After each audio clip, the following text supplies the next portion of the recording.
Hello दोस्तों, स्वागत है आप सबका बीइंग शिक्षक के यूट्यूब चैनल पे। आज मैं आप लोगों के साथ बहुत ही ज़रूरी बात डिस्कस करने आई हूँ, जिसका नाम है CTET।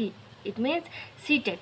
आप सबको पता है कि जिस बच्चे ने बीएड किया है, डेफिनेटली वो शिक्षक बनने के लिए ही बीएड किया है। और शिक्षक बनने के लिए जो सबसे पहला कदम है वो है STET से पहले सीटेट पास करना। सीटेट पास करना बहुत बड़ी बात नहीं है, उसका सिलेबस बहुत ज़्यादा वास्ट नहीं है। फिर भी हर साल 16 से 18 लाख बच्चे फॉर्म भरते हैं और रिज़ल्ट बस 2 लाख 2.5 लाख बच्चे का आता है। इसके पीछे कारण क्या है?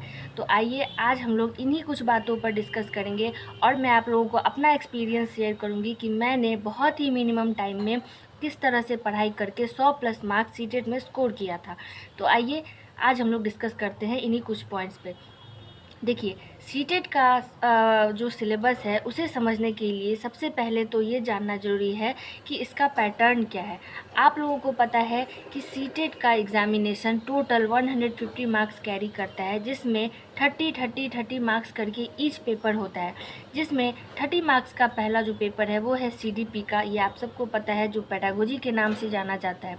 उसके बाद 60 मार्क्स का जो पेपर होता है वो 30% ईच उस पेपर को कैरी करता है जिस सब्जेक्ट से आपने ग्रेजुएशन किया है, चाहे वो मैथ साइंस हो चाहे वो सोशल स्टडीज़ हो।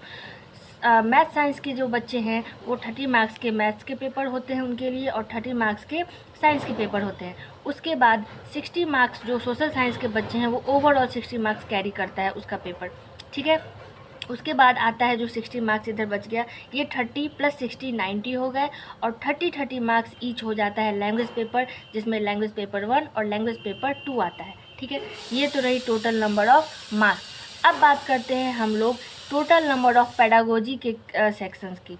देखिए, 30 मार्क्स CDP में होता है, जो पेडागोजी का एक अपना पेपर है। उसके बाद हर एक पेपर जो 30 मार्क्स ईच हैं, उनमें हर एक पेपर 15 मार्क्स पेडागोजी का कैरी करता है।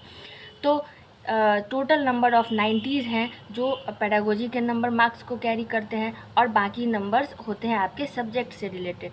चलिए अब बात करते हैं हम लोग कि किस तरह से पढ़ा जाए, किस तरह से कम समय में पढ़ के हम लोग सीटेट पास कर सकते हैं। जो स्टेप्स मैंने फॉलो किया था, बिल्कुल जेन्युइनली मैं आपको वही फॉलो करने के लिए बोलूँगी।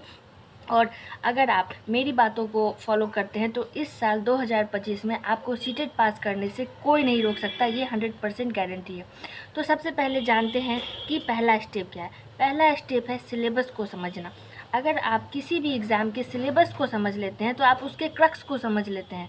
सिलेबस समझना मतलब आपको एक ओवरऑल ये पता चल जाता है कि आपको एक्चुअली में पढ़ना क्या है। दूसरा, जब सिलेबस कवर हो जाए तो एक सबसे इम्पॉर्टेंट बात है, और वो है NCERTs। NCERTs पर अगर आपकी पकड़ अच्छी बन जाती है तो आपको मिनिमम टाइम में 100% नंबर लाने से कोई नहीं रोक सकता। अगर आप लाइन बाय लाइन NCERTs पढ़ लेते हैं, लाइन बाय लाइन मैथ्स के क्वेश्चन सॉल्व कर लेते हैं, तो आपको 100+ नंबर लाने से कोई नहीं रोक सकता। साइंस लाइन बाय लाइन पढ़ने से आपको अच्छी तरह से रिवीजन भी करना है, आपको अच्छी तरह से उसके पॉइंट्स पता चल जाएंगे, आप उसके नोट्स बना लें और साइंस को एक तरह से समझिए तो पूरी तरह से आप रट जाएं, आपको बहुत अच्छा बेनिफिट मिलेगा। मैथ्स के लिए आप जितनी ज़्यादा प्रैक्टिस करेंगे आपको उतना ज़्यादा आउटपुट मिलेगा, ये आप सबको पता है। मैथ्स प्रैक्टिस का दूसरा नाम है। प्रैक्टिस मेक्स मैन परफेक्ट, ये आपने सुना ही होगा। तो मैथ्स आप जितनी प्रैक्टिस करोगे आपको उतना ज़्यादा अच्छा आउटपुट मिलेगा।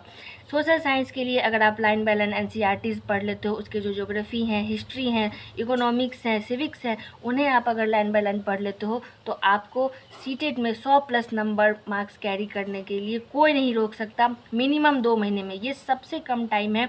जिस टिप्स को अगर आप फॉलो कर लेते हैं, मेरे बताए गए टिप्स को अगर आप फॉलो कर लेते हैं, तो आपको बहुत अच्छा रिजल्ट मिलेगा। डेफिनेटली करके देखना। और अगर आपको ये जानकारी अच्छी लगी हो तो चैनल को लाइक करें, शेयर करें और सब्सक्राइब करें। Thank you.